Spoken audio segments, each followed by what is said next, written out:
Yes, guys, we're back. Welcome back to Chelsea Fan TV. Welcome back to another episode of 5 Things We Learned. The show will go through all the major talking points of the last Chelsea game, and I'm actually enjoying these episodes a little bit more. We're winning. We're still unbeaten in 2024. That's our 3rd win in a row. That's our 5th home win in a row. I think it's 5th. I don't know, but I don't remember the last time we lost at home. And that in itself is a good enough feeling. Quietly, things are looking up for us. Only from a results perspective.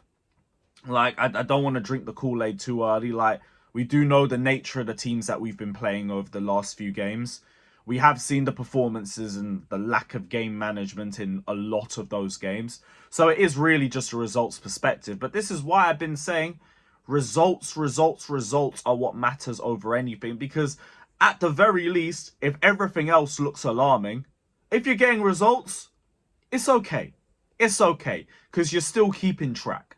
When the results disappear, everything gets analysed and you try and find the root cause of the problems. That's why I've been overanalyzing everything to do with Chelsea over the last 4-5 months. Hell, the last year. Let's call it what it is. Over the last year.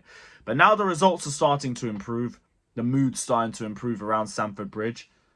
Just keep the results going. That was literally going to be my first point. I'll just drop that right now. Just keep the wins coming because we still have a good run of games coming up. Middlesbrough, Fulham. Middlesbrough again. Thank God we didn't take Preston to a replay. That's the last thing we needed. But yeah, we got a good run of games coming up until Liverpool. And then it's Crystal Palace and Man City away. So it does get a little bit trickier after the end of January. But this is why we need to make the most of the games that we have right now. The one thing I can be grateful about is that at least we're doing that. We didn't even do it at the start of the season. We got 5 points out of our first 5 games. Easiest start of the season. Now, we're getting wins on the board. We're catching up a little bit. Just keep doing it. I'm glad we're taking the cup competition seriously. We put out a relatively strong 11, which I had no issues with, by the way. Take these cup competitions seriously. Don't care if we're going to Middlesbrough.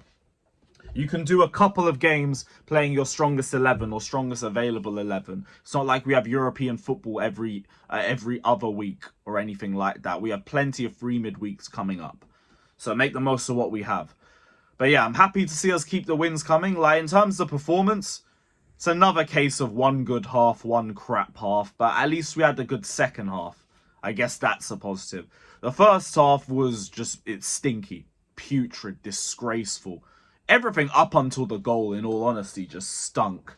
It was slow, it was lethargic, there was barely any movement off the ball. Our structure was an absolute mess. The amount of holes in the midfield were a joke. Defensively, we looked a little bit shaky. It looked pitiful in that first half. But all we needed was a deadlock breaker. Because I feel like that opened up Preston a little bit more. And it also took the pressure off of us. This Chelsea team has been under bundles of pressure all season. And when it comes to playing these sorts of cup games, the pressure's all on the Premier League team. Because you should be smashing a team in the division below you. Or 2 or 3 divisions below you. That's the narrative. And if you're not doing that, that is very alarming. Very alarming. So it was good that we broke the deadlock because you could see it eased the pressure on the rest of the team. We get 2 goals from 2 set pieces, which is crazy. Absolutely crazy. Big up to Cole Palmer for the delivery for the second and Sterling for the third. Did have a massive part to play in the 4th goal too. Him and Caicedo in the build-up. And by that point, Preston are finished. All we had to do was score. That was it. It was just very, very, very frustrating until we did that. But yeah, second point. I was going to say first point, but I remember I just already dropped mine. More crosses to Broja. Because when the ball's played to Broja's feet, it don't work. It don't work. I saw us put a header in for him and he scored. Immediately after that, he had another chance that just hit the crossbar. Like, I think the best idea to get the best out of him right now probably is going to be to try more crosses because we don't do it enough when he's not on the pitch. Games like Everton, games like Wolves, I see us play the ball to his feet and he doesn't look confident with the ball at his feet. When you're playing the ball up to your head, it's more instinctual. So keep trying that, I guess, because we're going to have to keep playing Broja over the next few games. Maybe that's the way to get something out of him. Third point was just I'm glad that we had a second half performance. I think I've just got to the point where I realised that you're only going to get one good half from Chelsea.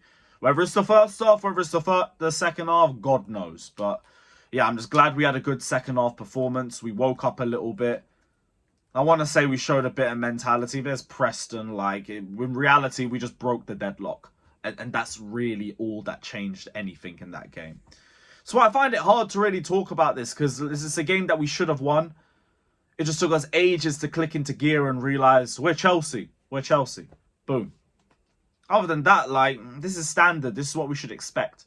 So I'm not trying to get too gassed about, be like, oh, we're back and everything. I'm just glad that we're in a run.